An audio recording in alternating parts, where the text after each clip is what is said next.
Everyone, I'm glad to be with you again. I hope everyone is doing well. We are still continuing with our lesson, and the topic is examinations. Last time we looked at the subtopic, and that is preparation for examinations. So today we want to also look at another subtopic under the topic examinations, and that is sitting examinations.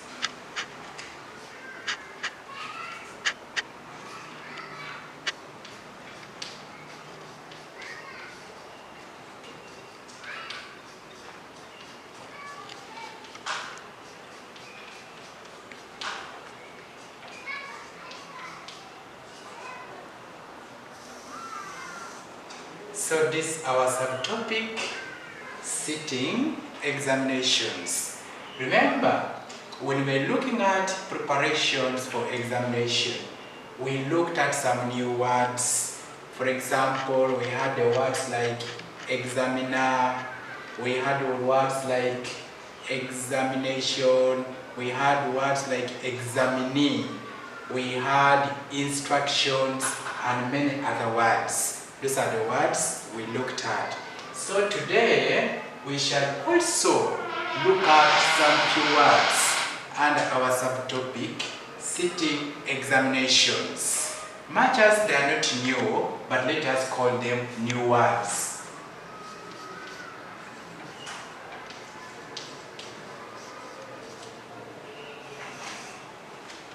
One of the words we need to know when we are sitting examinations is the word invigilator.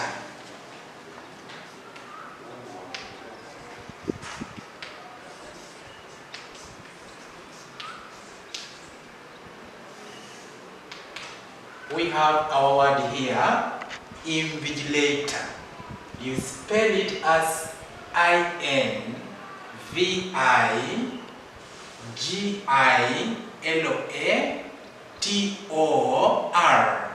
Sometimes we misspell it by putting letter E before R at the end, which is very wrong.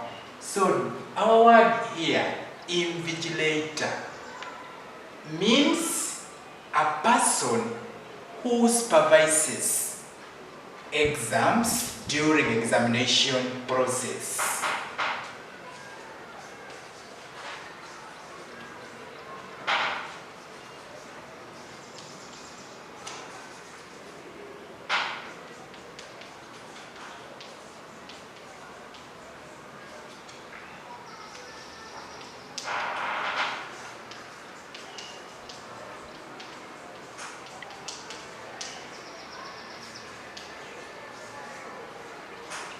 So we are saying a person who supervises exams during examination process is called invigilator. This invigilator can be a man or a woman. It doesn't matter. If it is one, we say we can use the article an.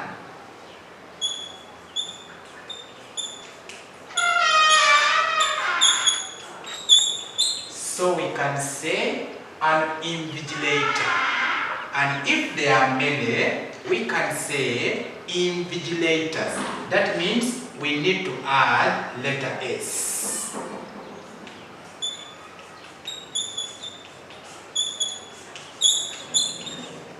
To form its plural form, invigilators. What's very interesting in this word is we need to know its origin. Because the word invigilator is a noun.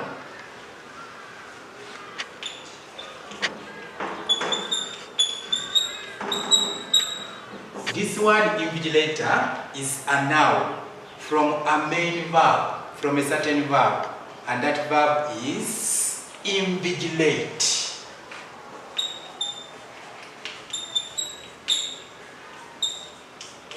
Invigilate. The word invigilate ends in letter E, and that means if we are treating it as above. We can have invigilate, then we can also have present continuous tense, which is invigilating. From invigilating, we can also have invigilates.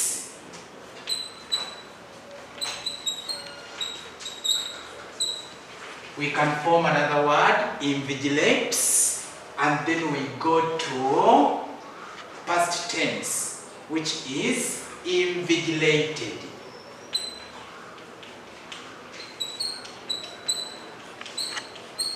We have invigilated being the past tense and the past participle. Now, when we say invigilate, we can say our teacher went to invigilate exams. Just like we can say the teachers are invigilating exams. Then we can say also here our teacher always invigilates examinations. Then invigilated, which is the past tense. Our teacher invigilated last year's examinations. Or we can use in past perfect. Our teacher had invigilated or has invigilated. So these are other words we can form from the word invigilator. Then also there is the abstract noun, which is invigilation.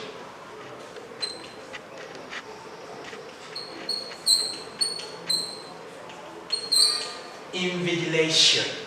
Why do we need to know all these words from the word invigilator? You need to know the right spellings because all of these words are answers to some questions that you may be asked. For example, here, in case we have a sentence in the word invigilator, we can form our sentence and say, I'm going to form in a style. I will say, the dash has given me the question paper.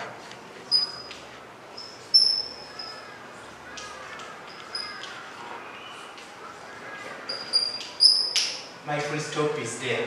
I want you to know the value of knowing all the spellings of these words. I've given you my simple sentence here. The dash has given me the question paper. Then in bracket, I put the word invigilate.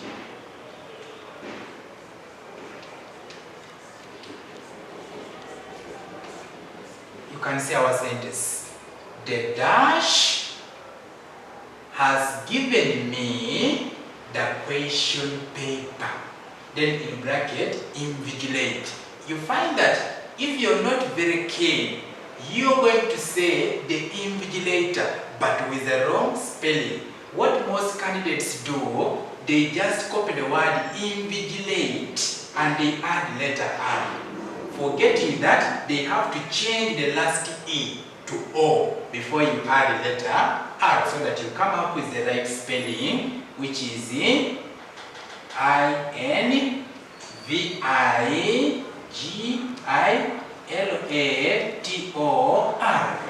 invigilator. So our sentence is, the invigilator has given me the question paper. Take note of the spelling and other spellings from the word invigilator. Then another word we need to know, our word 2 we need to know is supervisor.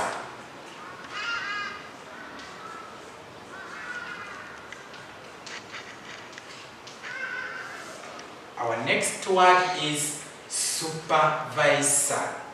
Supervisor is spelled as supervisor.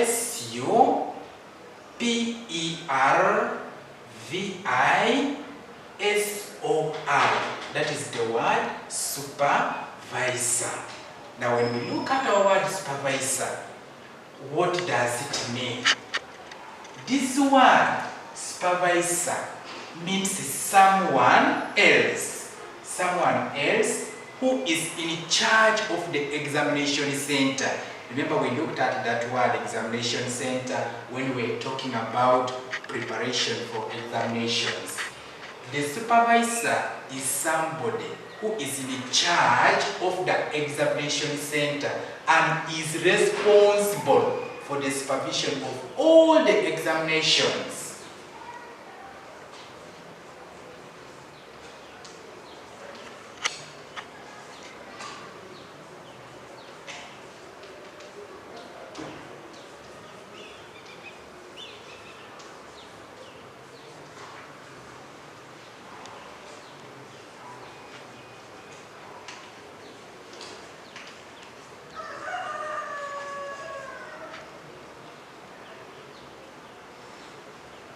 We have said a supervisor is someone else who is in charge of the examination center and responsible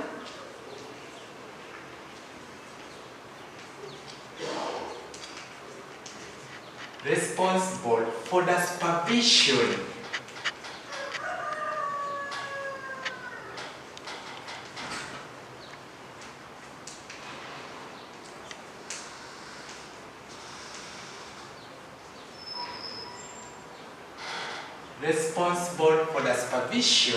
of the exams. In fact, that is the big boss in that examination center.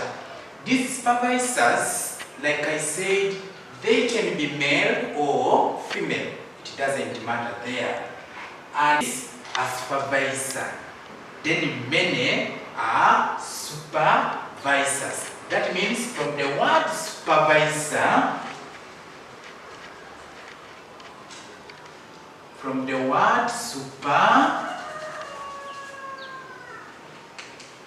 supervisor, we need to add letter S to form its plural form. Supervisors. Then what do we need again? We need to know other words we can form from the word supervisor. What is the origin of this word? Because when we say supervisor, this one is a noun. Supervisor is a noun from the verb supervise. From the verb supervise.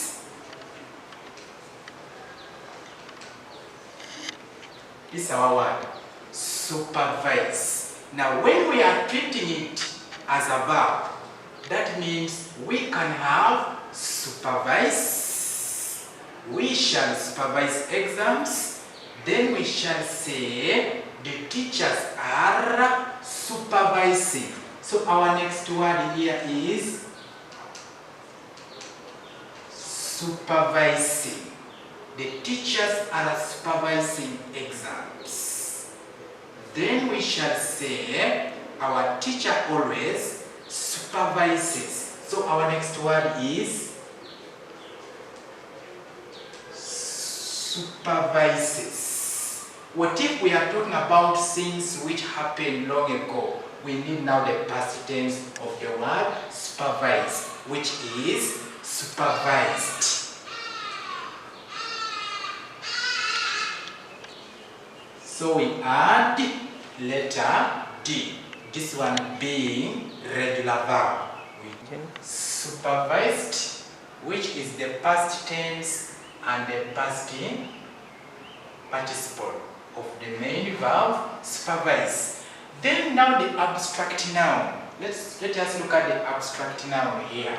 The abstract noun formed from the word supervise will be supervision.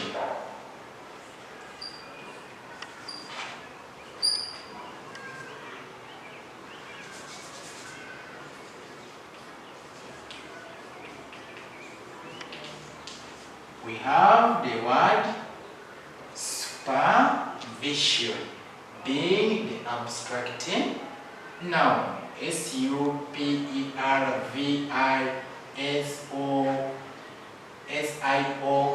supervision. Supervision. Now, if we are writing our sentence using the word supervisor. I can have a simple sentence here. Let me write in this way. I can say the dash briefed. The dash briefed the candidates at the assembly. Full stop. In bracket, I can put the word supervise.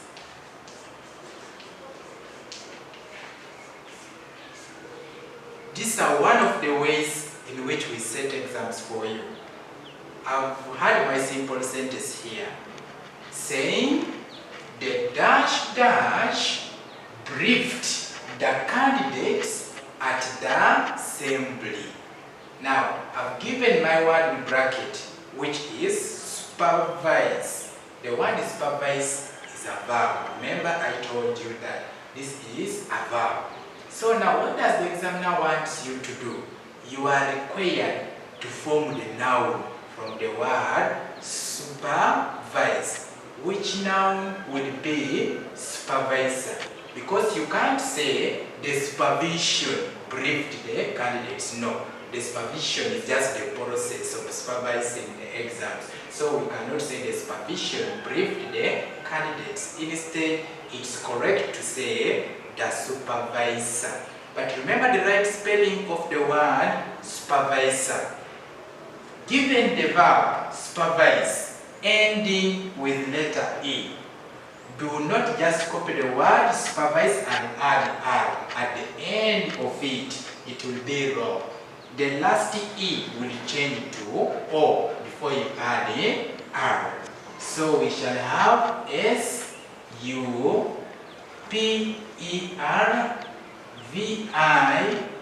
supervisor to form the word supervisor.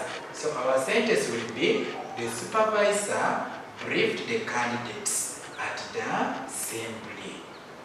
That's our sentence. You can have many sentences. You can use the word supervisors in a sentence. You can use supervise. You can use supervising. You can have a sentence using supervises. Another one can have using supervised. Then you can also have a sentence using the word supervision. That is our word 2. Another word we need to look at as far as sitting examination is concerned is disqualify.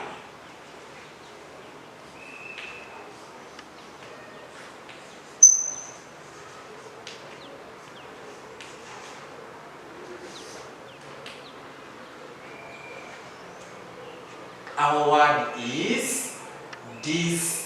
disqualify.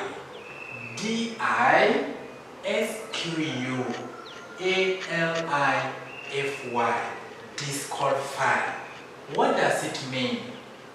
Disqualify means to prevent somebody from doing something because they have broken the rule.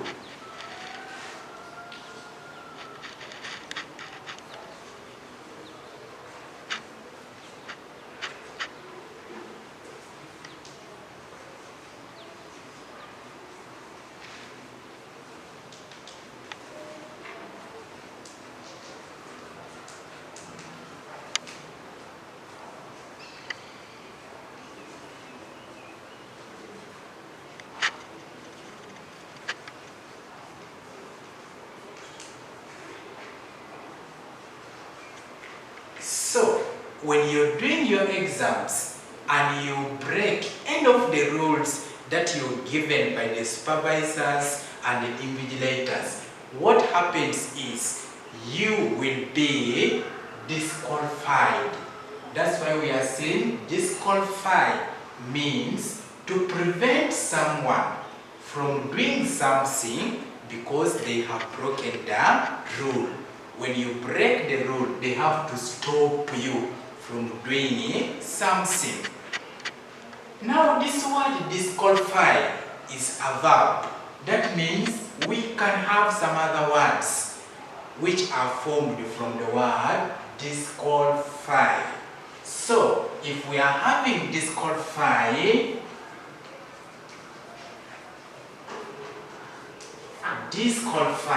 as a root word, we can also have its present continuous tense, which is disqualifying.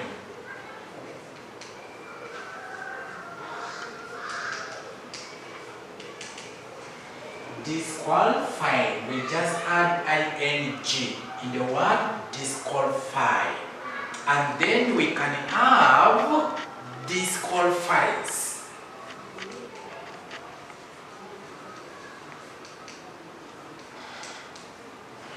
Disqualifies. We have dropped y from the root word, from the infinitive. We drop y and we put ies. Disqualifies.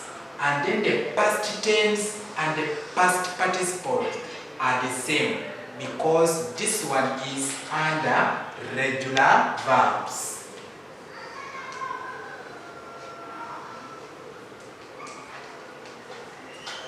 We have disqualified, then we cannot forget to look at its abstract noun, which is disqualification.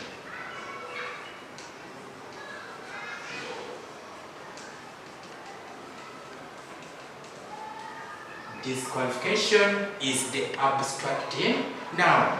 So from the word disqualify, we have seen other words that come from that word.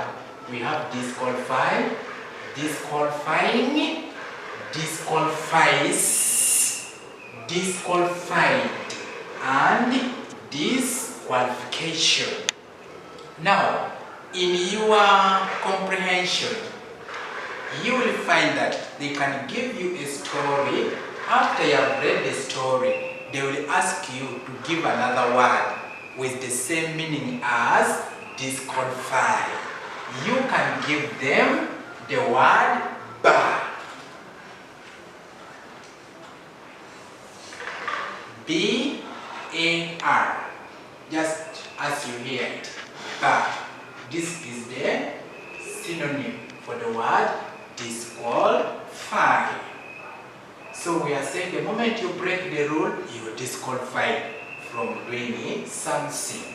Let us have a sentence using our word disqualify. I can have a simple sentence here, and my sentence is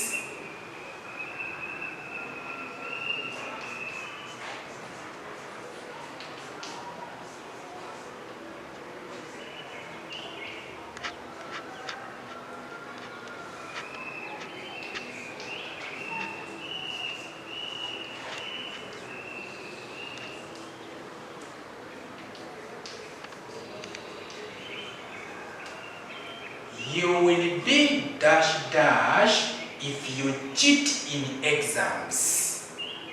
I repeat, you will be dash dash if you cheat in exams. Then in bracket, I put the word disqualify.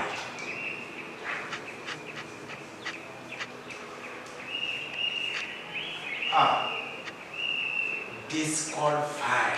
What will be your response here? You will be dash if you cheat in exams. So it's for this reason here, for you to know other words formed from this word disqualify. That's why I give you all these words. So you find that the answer to this question is just within these words. Disqualify, disqualifying, disqualifies, disqualified, disqualification. So which one is the correct one? You will find that you will say you will be disqualified if you cheat in exams.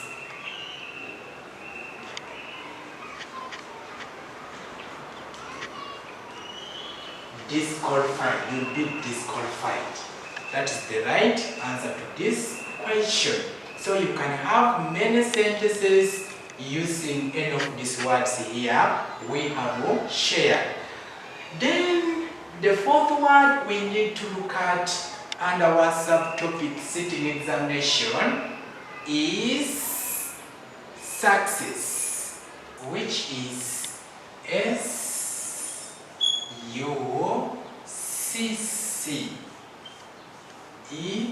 SUCCESS. This is our word success. Success simply means a favorable result.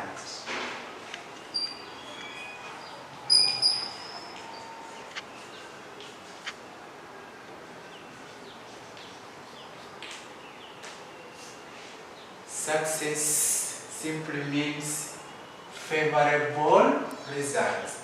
If you have results which have favored you, you've got your best results. It means that you have succeeded in something. That means the word success comes from the word succeed.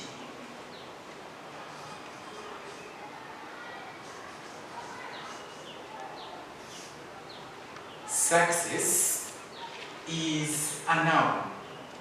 This one is now a noun, success. So it comes from the verb succeed.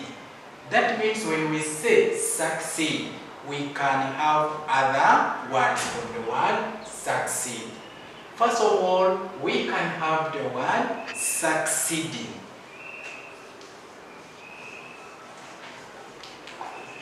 Succeeding, we can also have succeeds. Like we can say, she always succeeds in everything she does. We have succeeds. Then we also have the past tense, which is succeeded.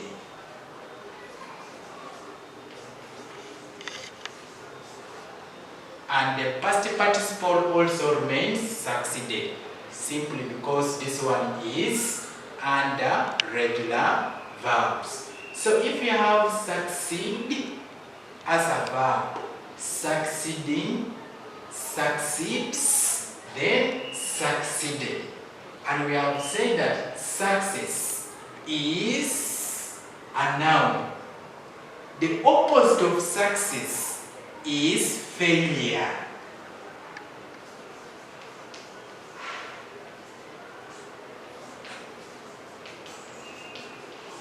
So when you're asked to give the opposite of success, just write there failure. Failure is F-A-I-L-U-R-E. Failure. From the verb fail. So failure is from the verb fail. That means that fail is a verb and failure is the abstract noun formed from the verb fail. So we cannot say the opposite of success is fail, because success is under noun. That means even its opposite has to be a noun. So when we look at that word success, we can also form an adjective from the word success, and that adjective will be successful.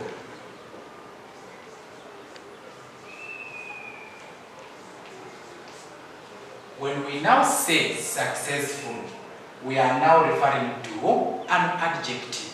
Remember, those are the parts of speech in English. You remember them. You have the adjectives, you have the nouns, you have the adverbs, and many others. So, successful now being the adjective, when we are giving the opposite of the word successful, this one now will be unsuccessful.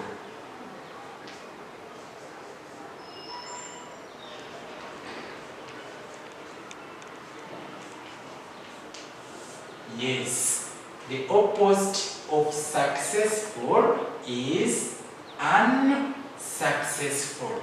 That means we have used the prefix an.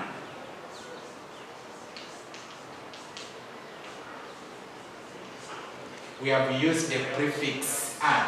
We looked at this when we were looking at various ways of forming opposites. We can use the prefix, we can use the suffix. Remember, a prefix is just a word or group of words added at the beginning of the word to change its meaning. So when we say successful and the opposite is unsuccessful, we have changed the meaning from being successful to unsuccessful. So don't say the opposite of successful is not successful. No, we use the prefix an. Then now, if we want now the adverb, we can form the adverb from the adjective successful. That means when we say successful, one can be successful, the other can be more successful, then another one can be the most successful. That's now adjective. Now when we come to adverb, from the word success, we shall need the adjective successful, then from successful, where we shall add another ly to have the word successfully.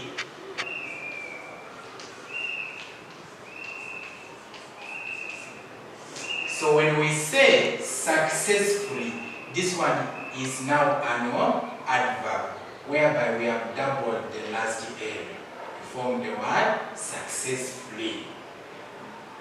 So this is successfully is the adverb, successful, adjective, success, a noun, succeeded, succeed, succeeded, succeed, that's the verb. Now our sentence, we can have a sentence and say,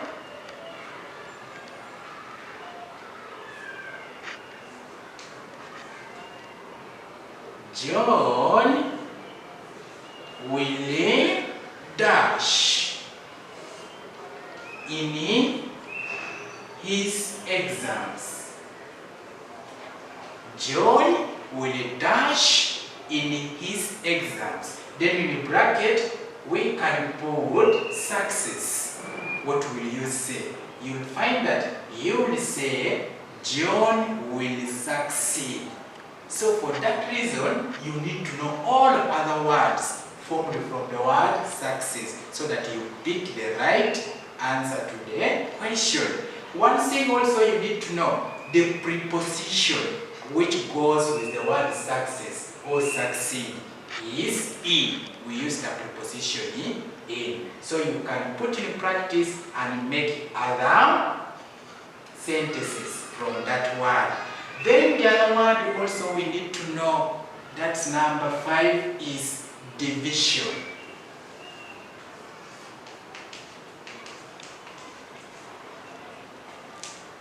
Our word 5 is division. Division here, this one is a number showing how a candidate has performed in an examination.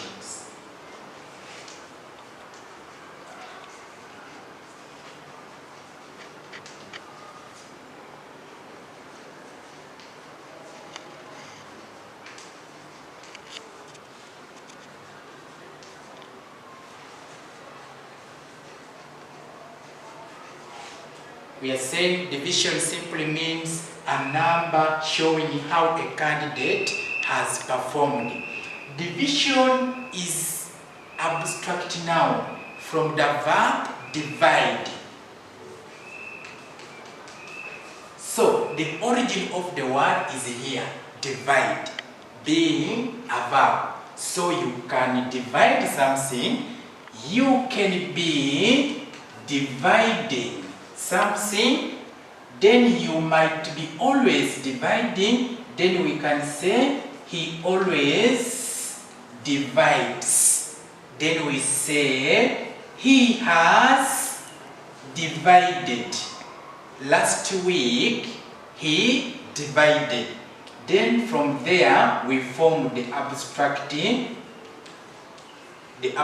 noun, which is a division, which we are referring as a number showing how a candidate has performed. Now, division being the abstract noun, and then divide being the verb. So the origin of the word is here, divide. Sometimes we also need to know that you divide something between two people. You divide between two. Then more than two, you divide among or amongst. That's what you should also know. Then another thing you need to know about this word division. At times we are told to write it in short. If you're writing the word division in short, we always write it as D, capital D, small I, small v, then you put a dot, div. That is the abbreviation for the word division. If you're given in an examination paper to write div, D-I-V in full, you write it as division. You need to know that. Then we can have a simple sentence like I can say, Sarah passed in dash 1. Sarah passed in dash 1. In bracket, I put the word divide.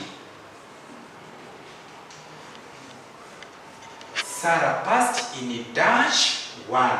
In bracket, we have got the word divide. Will you say Sarah passed in the dividing 1? No.